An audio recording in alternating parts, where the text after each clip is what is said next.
여러분, 2주차 수학 수업입니다. 자, 선생님이 온라인 계약을 한다고 그런 얘기를 들었을 때부터 되게 걱정이 많았었는데, 여러분이 지금 지난주 목요일, 금요일에 온라인 계약을 한번 해본 걸 봤을 때, 여러분이 굉장히 생각보다 잘 따라와주고 있는 것 같아요. 그래서 정말 다행이라고 생각을 하고, 여러분 진도율은 거의 100% 학생들이 다 채워주었고, 그리고 과제도 거의 3분의 2 이상의 학생들이 모두 잘 게시를 해주었어요. 자, 여러분은 자기가 한 거밖에 안 보이겠지만, 선생님 다 보이는데, 이제 정말 생각보다 성실하게 해줘가지고 너무 고맙게 생각하고, 앞으로도 잘 해주었으면 좋겠습니다. 그리고 선생님이 다 댓글을 달았는데 자기가 올린 과제 게시글을 가서 다시 댓글을 한번 보고 틀린 게 있다면 다시 한번 점검을 해보는 시간을 가졌으면 좋겠습니다. 자, 그리고 과제는 일주일에 한 번만 올리면 되고, 자, 이제 시작을 해봅시다. 오늘도 똑같이 교과서를 가지고 수업을 할 거고, 그렇기 때문에 여러분 교과서를 가지고 필기구와 함께 책상에 앉아서 강의를 들으면 되겠습니다. 자, 교과서 12페이지 들어가기 전에 지난 시간에 했던 내용 복습하고 갈게요.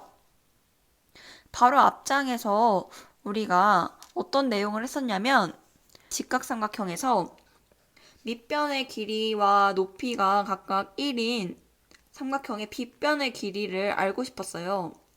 근데 우리가 이 빗변의 길이에 대한 정보는 제곱해서 2가 된다는 거. 왜냐하면은 x제곱은 1제곱 더하기 1제곱 해서 2인데, 그러면 제곱해서 2가 되는 숫자가 바로 x값인데, 제곱해서 2가 되는 숫자를 바로 생각하지 못한다는 게 우리의 한계점이었죠. 그래서 이제 제곱근이라는 개념을 배우면서 그 값에 대해서 어떻게 표현을 하는지를 배울 거예요. 넘어갑시다. 오늘 배울 내용의 제목은 제곱근의 뜻과 성질이라고 써 있어요. 제곱근이라는 단어에 대해서 이제 배우게 될 거예요. 개념 열기를 먼저 들어가 봅시다. 다음은 한 칸의 가로와 세로의 길이가 각각 1인 모는 종이이다. 자, 1번 같이 볼게요. 넓이가 1, 4, 9인 정사각형을 모는 종이 위에 각각 그려보고 오른쪽 표의 빈칸을 알맞게 채우시오. 자, 일단 넓이가 1, 4, 9인 정사각형을 모는 종이에 그리라는 게 첫 번째 문제예요. 자, 그런데 세로의 길이와 가로의 길이가 각각 1인 모는 종이이기 때문에 이 모는 종이 한 칸의 넓이가 몇이라는 것을 알 수 있죠? 그렇죠. 1이에요. 1이에요. 한 칸의 넓이가.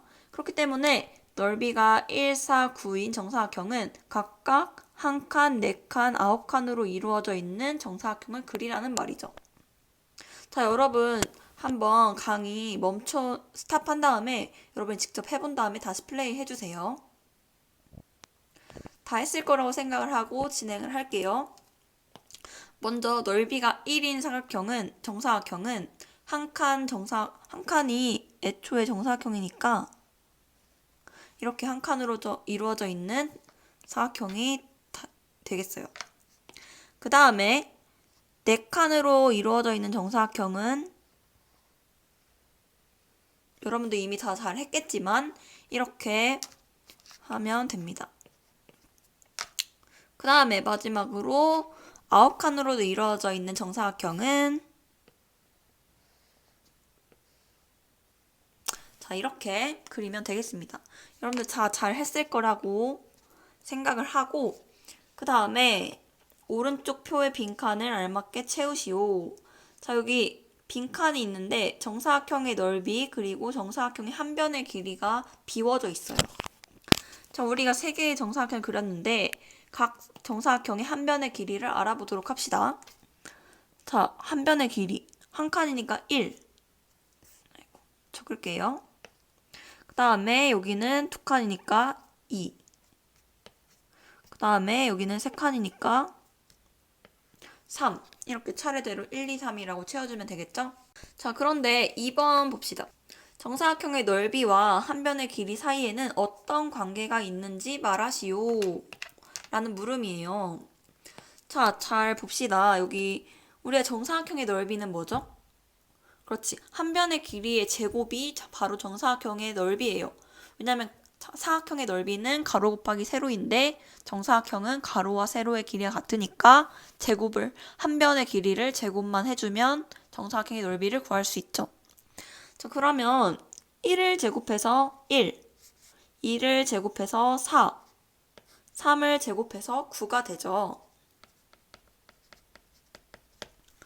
그러면 정사각형의 넓이와 한 변의 길이 사이에는 어떤 관계가 있는지 정리를 해보면 정사각형의 한 변의 길이를 제곱하면 정사각형의 넓이이다. 이렇게 정리를 할 수 있겠죠.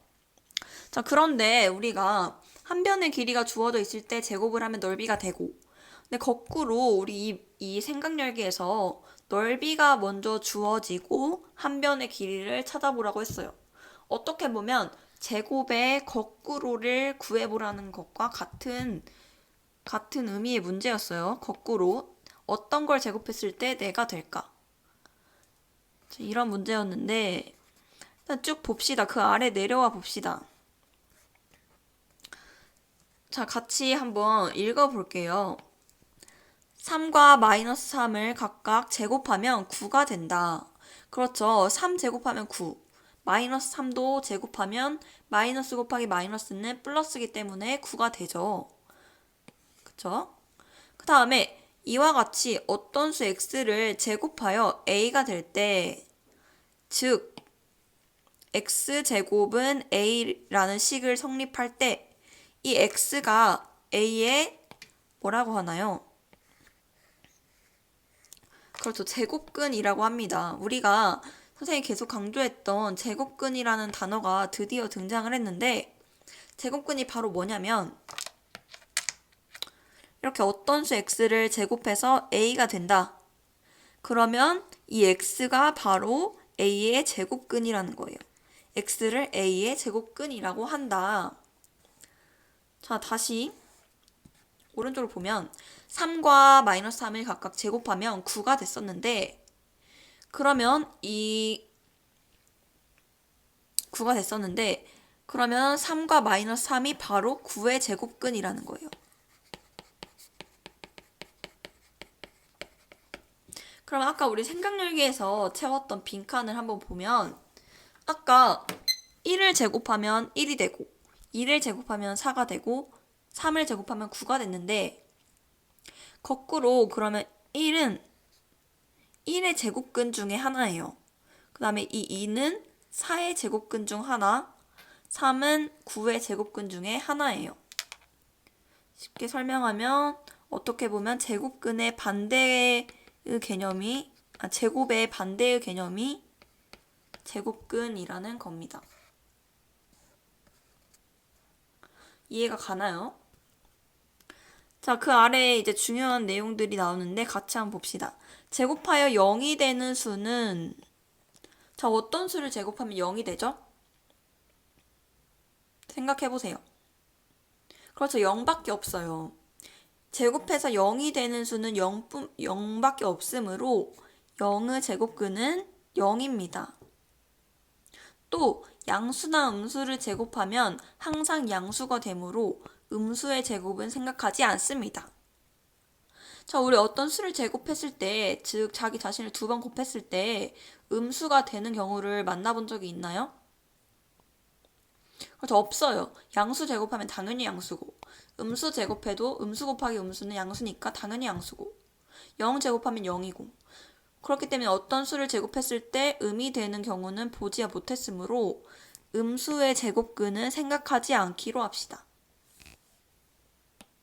나중에 배울 거예요. 고등학교 가서. 이거는 지금 중학교 단계에서는 생각하지 않도록 합니다. 자, 이제 그 아래에 스스로 확인하기 같이 채워봅시다. 4를 제곱하면 16, 마이너스 4도 제곱하면 16이므로 16의 제곱근은 4와 마이너스 4이다. 그 다음에 0.5를 제곱하면 0.25, 마이너스 0.5를 제곱해도 0.25이므로 0.25의 제곱근은 그렇죠. 0.5와 마이너스 0.5 두 개입니다. 자, 일단 여기까지 하고 다음 페이지는 다음 동영상에서 이어가도록 할게요.